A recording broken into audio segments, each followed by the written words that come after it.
प्रमोद अपने कमरे में बैठकर अपनी नई नवेली दुल्हन कांति का इंतजार कर रहा था, क्योंकि आज कांति और प्रमोद की सुहागरात थी। नई नई शादी हुई थी।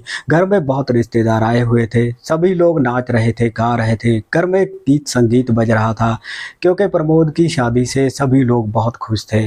अब इसी बीच में प्रमोद की नई नवेली दुल्हन कांति प्रमोद के कमरे में प्रमोद का खाना लेकर पहुंचती है। परंपरा के मुताबिक आज प्रमोद को खाने में कबूतर का मांस और चावल दिए गए थे। अब कांति खाना लेकर प्रमोद के पास आकर बैठ जाती है। प्रमोद खाना खाने लगता है। खाना खाते खाते ही प्रमोद अपनी पत्नी कांति के साथ प्यार भरी बातें कर रहा था। खाना खाने के बाद प्रमोद बेड पर लेट जाता है और कांति को भी अपने साथ लेटा लेता है। बातें करते करते ही इन दोनों को कब नींद आ जाती है, इन दोनों को पता ही नहीं चलता।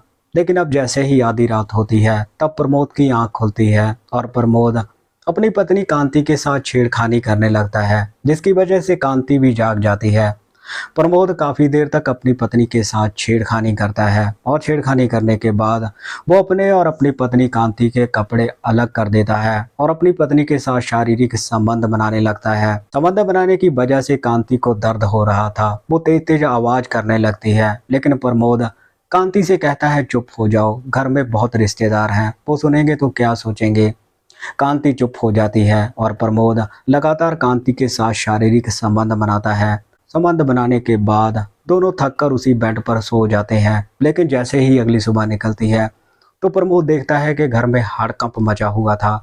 दरअसल प्रमोद जैसे ही अपने कमरे से बाहर निकलता है तो देखता है पूरा परिवार उसकी नई नवेली दुल्हन कांति को ढूंढ रहा था, क्योंकि कांति अचानक कहीं गायब हो गई थी। अब प्रमोद अपनी पत्नी कांति के नंबर पे कॉल करता है, लेकिन उसका नंबर तो स्विच ऑफ बता रहा था। और इसके बाद प्रमोद कांति के माता पिता के नंबर पे भी कॉल करता है, लेकिन माता पिता का नंबर भी स्विच ऑफ बता रहा था। पूरा परिवार कांति को ढूंढने में लगा हुआ था, लेकिन कांति की कोई भी खोज खबर नहीं थी। आखिर कौन थी वो कांति, कहां गायब हो गई थी। दोस्तों, ये सच्ची घटना नेपाल की है, जहां पर सुहागरात के अगले दिन ही नई नवेली दुल्हन अचानक कहीं गायब हो गई थी। और इस घटना में आगे चलकर कुछ ऐसा होता है जिसे सुनकर आपके भी होश उड़ जाएंगे। आदाब, नमस्कार, सत श्री अकाल। दोस्तों, बहुत बहुत स्वागत है आपका CHD क्राइम सफर के एक नए एपिसोड में।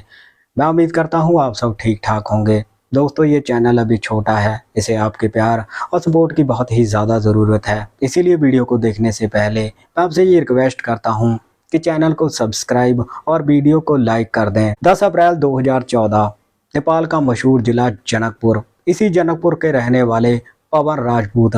पवन राजपूत के परिवार में उनकी पत्नी के अलावा एक ही बेटा था, जिसका नाम था प्रमोद राजपूत। पवन राजपूत का जनकपुर में मार्बल का बहुत बड़ा व्यापार था।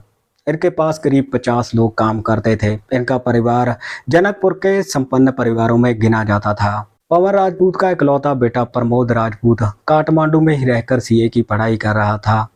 प्रमोद राजपूत काठमांडू में ही हॉस्टल में रहकर CA की पढ़ाई कर रहा था। लेकिन बीच बीच में प्रमोद अपने माता पिता से मिलने के लिए जनकपुर में आता जाता था। दरअसल जिस कॉलेज में प्रमोद CA की पढ़ाई कर रहा था, वहीं पर एक लड़की थी जिसका नाम था दीपिका। दीपिका और प्रमोद का पिछले 2 सालों से अफेयर चल रहा था। ये दोनों शादी करने का फैसला कर चुके थे। लेकिन एक दिन प्रमोद देखता है कि दीपिका किसी और लड़के के साथ बात कर रही थी।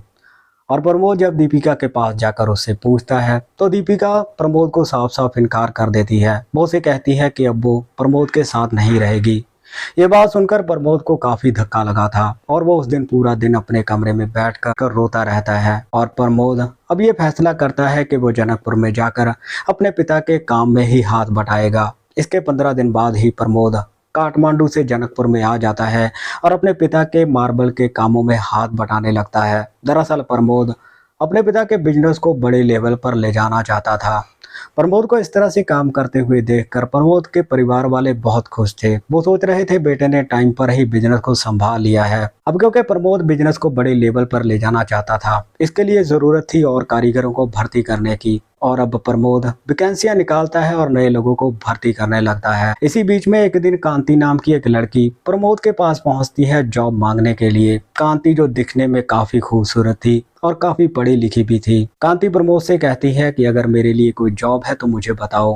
प्रमोद कांति से कहता है कि हमारे ऑफिस में रिसेप्शनिस्ट की जरूरत है। कांति रिसेप्शनिस्ट की जॉब के लिए हाँ कर देती है और अगले दिन से ही वो प्रमोद के ऑफिस में जाकर अपने काम पर लग जाती है। अब एक तो कांति पहले से ही खूबसूरत थी, अब क्योंकि वो रिसेप्शनिस्ट की जॉब करती थी इसलिए कांति छोटे छोटे कपड़े पहनती थी, जिसे देखकर प्रमोद कांति की तरफ अट्रैक्ट होने लगा था। अब क्योंकि प्रमोद और कांति का कैबिन अगल बगल में ही था इसीलिए प्रमोद अपने कैबिन में बैठकर पूरा दिन कांति को देखता रहता था और प्रमोद किसी न किसी बहाने से कांति को अपने कैबिन में बुला लेता था। कांति को भी इस बात को समझने में देर नहीं लगी थी कि प्रमोद क्या चाहता है। दरअसल कांति भी मन ही मन में प्रमोद को चाहने लगी थी।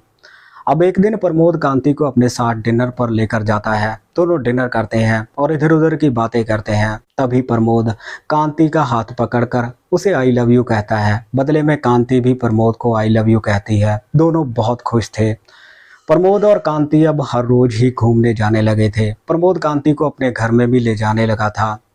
कांति जब भी प्रमोद के घर में जाती थी तब वो उसकी बीवी की तरह व्यवहार करती थी। दरअसल कांति का व्यवहार प्रमोद के घर वालों के प्रति बहुत अच्छा था, जिसे देखकर घर वाले बहुत खुश थे। एक दिन कांति का व्यवहार देखकर प्रमोद के पिता प्रमोद से कहते हैं, देखो ये है संस्कारी लड़की। ये बात सुनकर प्रमोद वहां से चला जाता है। लेकिन ठीक इसके अगले दिन ही प्रमोद के पिता प्रमोद से कहते हैं, अगर तुम कांति को पसंद करते हो तो मुझे बताओ, मैं तुम दोनों की शादी करवा देता हूँ।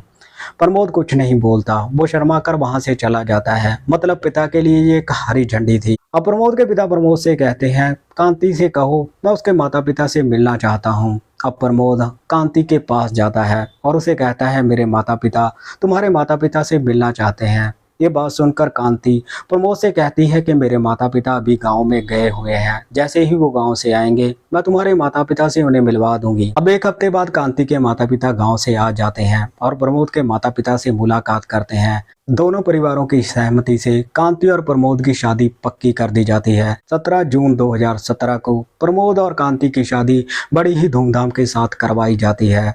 इस शादी में प्रमोद के पिता ने पानी की तरह पैसा बहाया था। 1 करोड़ की ज्वेलरी तो अकेली कांति को पहनाई गई थी और अब दुल्हन का लिबास पहनकर कांति अपने ससुराल में जाती है। सुहागरात की सीट पर बैठकर प्रमोद अपनी पत्नी कांति का इंतजार कर रहा था। अब कांति प्रमोद का खाना लेकर प्रमोद के कमरे में पहुंचती है। दोनों प्यार भरी बातें करते हैं। खाना खाने के बाद प्रमोद बेड पर लेट जाता है और कांति को भी अपने साथ लेटा लेता है। लेकिन बातें करते करते ही इन दोनों को कब नींद आ जाती है इन दोनों को पता ही नहीं चलता। लेकिन जैसे ही आधी रात को प्रमोद की आंख खोलती है तब वो अपनी पत्नी कांति के साथ छेड़खानी करने लगता है। कांति भी जाग चुकी थी।